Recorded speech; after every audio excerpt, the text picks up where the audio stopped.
রাজনৈতিক দলগুলো বাংলাদেশকে ইন্ডিয়ার কাছে বর্গা দিয়ে আসছে।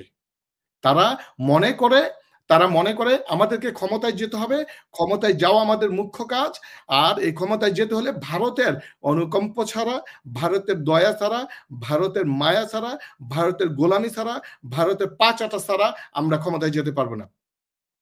তারা কখনোই বাংলাদেশের জনগণের জন্য এবং বাংলাদেশের মানুষের জন্য তারা রাজনীতি করে না। তারা রাজনীতি করে তাদের নিজেদের পকেট ভারী করার জন্য।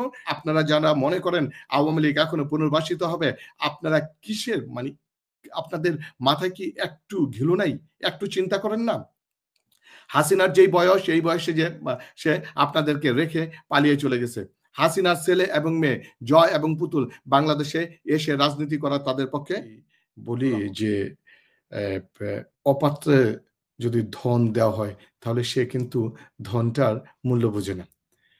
এই অল্প বয়সে মাহফুজ আলম তো উপদেষ্টা হয়ে গেছে, সে বুঝে না যে উপদেষ্টার যে কদরটা কি, এইটার যে পাওয়ারটা কতটুকু, এটার যে কি ওয়েট আছে সেটা সে আসলে বুঝে না। মাঝে মাঝে দেখেন এক একটা কি কথাবার্তা বলে, সব এলোমেলো।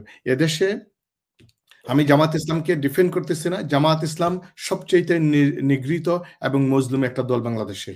গত 15টি বৎসর তাদের উপরে যে অন্যায়, অত্যাচার, জুলমের যে নির্যাতন, স্টিম রোলার চালানো হয়েছে পৃথিবীর বাংলাদেশের অন্য কোনো দলের উপর দিয়ে এটা চালানো হয়নি। এবং তারপরেও তারা সুশৃঙ্খল বদ্ধভাবে আন্দোলন সংগ্রাম করেছে। তারা তাদের মতামতকে প্রকাশ করার চেষ্টা করেছে যতটুকু সম্ভব। সেটাকে এই আজকে 36শে জুলাই এবং জুলাই আগস্টে জামাত ইসলাম এবং বাংলাদেশ ইসলামী ছাত্র শিবিরের ভূমিকাকে অস্বীকার করার কোনো সুযোগ নেই। সে হুটহাট করে একটি কথা বলে সে তার নিজের ব্যক্তিত্বটাকেই খাটো করবে এবং সে মানুষের কাছে একটা হাসি এবং খেলার পাত্র হওয়া ছাড়া বই কিছু নয় এটা। আর যে কোশ্চেনটা জবাবটা আমি এভাবে বলি যে বাংলাদেশে আসলে রাজনীতিবিদরা কবে বাংলাদেশের কথা বলবে, বা এই ধরনের মাস যে ঘটনাগুলো ঘটে আজকে, যে এই যে ধর্ষণের বিরুদ্ধে যা হচ্ছে, একটা সোচ্চার দায়িত্বশীল সুস্পষ্ট ভূমিকা পালন করতে পারে না বড় রাজনৈতিক দলগুলোর। কারণটা কি জানেন? এর কারণগুলো হচ্ছে বড় রাজনৈতিক দলগুলো বাংলাদেশকে ইন্ডিয়ার কাছে বর্গা দিয়ে আসছে। তারা মনে করে আমাদেরকে ক্ষমতায় যেতে হবে, ক্ষমতায় যাওয়া আমাদের মুখ্য কাজ। আর এই ক্ষমতায় যেতে হলে ভারতের অনুকম্প ছাড়া, ভারতের দয়া ছাড়া, ভারতের মায়া ছাড়া, ভারতের গোলামি ছাড়া, ভারতের পা চাটা ছাড়া আমরা ক্ষমতায় যেতে পারবো না। তারা কখনোই বাংলাদেশের জনগণের জন্য এবং বাংলাদেশের মানুষের জন্য তারা রাজনীতি করে না। তারা রাজনীতি করে তাদের নিজেদের পকেট ভারী করার জন্য, নিজেদের স্বার্থ হাসিলের জন্য। আর যখন নিজেদের স্বার্থ হাসিলের জন্য রাজনীতি করে, এর জন্যই তারা ভারতের এগেনস্টে কথা বলতে পারে না। কেন আমি এই কথাটাকে ভারতের সাথে লিঙ্ক করলাম? এই জন্য, এই যে আজকে শাহবাগীদের যে উত্থান, এর উত্থানের সাথে ভারতের মদত একেবারে ক্রিস্টাল ক্লিয়ার। এটাকে অস্বীকার করার কোনো সুযোগ নেই। একটা ভাই সম্ভবত ডেইলি স্টার এবং প্রথম আলোর কথা বলেছে, এবং আপনি যদি একটু, এটা রকেট সায়েন্স লাগবে না, এই শাহবাগীদের সাথে ভারতের যে যোগসূত্র বোঝার জন্য জাস্ট একটু চোখ কান খোলা রাখলেই বোঝা যায়। আর ভারতকে কখনোই এই বড় রাজনৈতিক দলগুলো অখুশি করতে চায় না। যদি তারা বিধিবাম হয়ে যায়, যদি আমরা রাজনীতিতে এবং ক্ষমতা থেকে ছিটকে পড়ি, এর জন্য কোনো কথা বলে না। এটা খুবই দুর্ভাগ্যজনক। আমার দেশের ট্যাক্সের টাকায় আমার দেশের জনগণকে নিয়ে রাজনীতি করবেন, আর আপনি সবসময় ভারতের স্বার্থ, বাংলাদেশকে অস্থিতিশীল করার জন্য, বিশেষ করে প্রফেসর ইউনূসের মতো একটা ডাইনামিক লিডারশিপকে অস্থিতিশীল করার জন্য তারা কাজ করবে, আর আপনি তাদেরকে তোয়া করবেন। It doesn't make any sense. এটা খুবই খারাপ, এটা দুর্ভাগ্যজনক। পাশাপাশি কেন রাজনীতিবিদরা কথা বলতে পারে না? রাজনীতিবিদরা ওই রাজনৈতিক দলের নেতৃত্বের এবং রাজনৈতিক দলের ডিসিশনের বিরুদ্ধে যেতে পারে না, কারণ সংবিধানের 70 ধারা একটা ন্যাক্কারজনক ধারা রয়েছে। এর জন্য ছাত্র জনতা এবং আমরা দাবি তুলেছি যে এই সংবিধান থেকে 70 ধারাকে বিলুপ্ত করতে হবে। কারণ তা না হলে কখনোই তারা সৎ এবং হক কথা বলতে পারবে না, দলীয় সিদ্ধান্তের এগেইনস্টে গিয়ে কোনো মত প্রকাশ করতে পারবে না, যতদিন পর্যন্ত বাংলাদেশে সংবিধানের 70 ধারা থাকবে। আপনার পৃথিবীর অন্য দেশগুলোতে দেখেন, সালাউদ্দিন ভাই তার্কিতে আছে, আপনি ইউকের দিকে তাকান, ইউকের পার্লামেন্টেরিয়ান নিজ দলের প্রাইম মিনিস্টারের এগেইনস্টে গিয়ে কথা বলে, নিজ দলের যে বিল উত্থাপিত হয় সেই বিলের এগেইনস্টে গিয়ে তারা ভোট দেয়। কেন? তারা ফ্রিলি কথা বলতে পারে, তারা তাদের ভয় নেই এবং তারা রাজনীতি করে দেশের জন্য, দেশের জনগণের জন্য, দলের জন্য না, নিজের পকেট কামাইয়ের জন্য না। এর জন্য তারা কখনোই কথা বলতে পারে না। আসেন এবার আমি আর ২-১ টা কথা বলি যে আসলে শাহবাগীরা কি চাচ্ছে? শাহবাগীরা একটা দিবাস্বপ্নে বিভোর রয়েছে। শাহবাগী, প্রথম আলো, ডেইলি স্টার এবং ওই বা আ বা আ বাংলাদেশের এই যে বর্তমান উপদেষ্টাদের মধ্যে গুটি কয়েক রয়েছে, তারা স্বপ্ন দেখতেছে আওয়ামী লীগকে পুনর্বাসিত করার জন্য। এটা জেনে রাখেন, আপনার এই শোর মাধ্যমে আমি অত্যন্ত দ্ব্যর্থহীনভাবে বলতেছি, বাংলাদেশের ছাত্র জনতা যতদিন পর্যন্ত ৩৬শে জুলাইয়ের স্পিরিট নিয়ে বেঁচে থাকবে, ততদিন পর্যন্ত বাংলাদেশে আওয়ামী লীগ পুনর্বাসিত হওয়ার একেবারেই ক্ষীণ।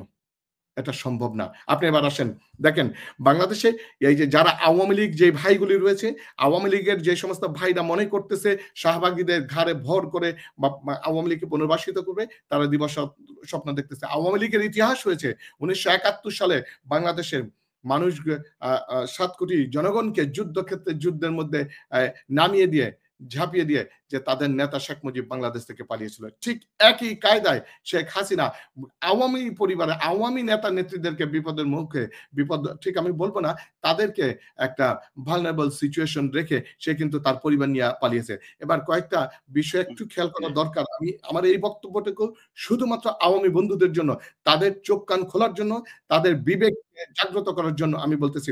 আপনারা যারা মনে করেন আওয়ামী লীগ এখনো পুনর্বাসিত হবে, আপনারা কিসের মানে আপনাদের মাথায় কি একটু ঘিলু নাই? একটু চিন্তা করেন না? হাসিনার যেই বয়স, এই বয়সে যে সে আপনাদেরকে রেখে পালিয়ে চলে গেছে। হাসিনার ছেলে এবং মেয়ে জয় এবং পুতুল বাংলাদেশে এসে রাজনীতি করা তাদের পক্ষে দুরাহ। শেখ রেহানা, তার মেয়ে টিউলিপ সিদ্দিকী এদেশে ইউকেতে রাজনীতি করতেছে। সে ভালো অবস্থায় এমপি রয়েছে। সে কখনো বাংলাদেশে যাবে না রাজনীতি করতে। রেহানার ছেলে যে ববি, সে আয়ারল্যান্ডে বসবাস করে। সেও বাংলাদেশে যাবে না রাজনীতি করতে।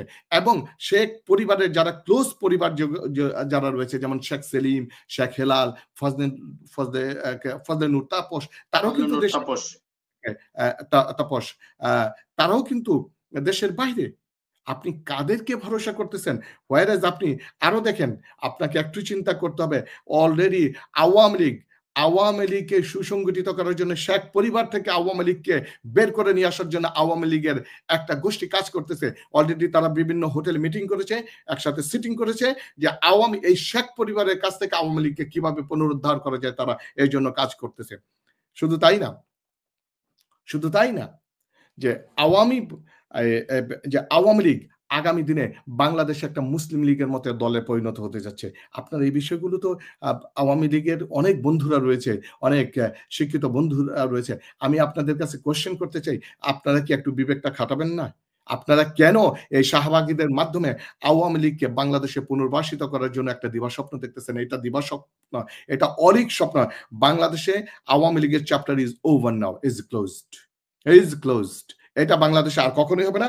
বিশেষ করে যদি বাংলাদেশের ছাত্র জনতা ৩৬শে জুলাইয়ের বিপ্লবের স্পিড যতদিন পর্যন্ত ধারণ করবে বুকে, ততদিন পর্যন্ত বাংলাদেশে আওয়ামী লীগের কোনো ঠাঁই নেই, আওয়ামী লীগের কোনো খাওয়াও নেই।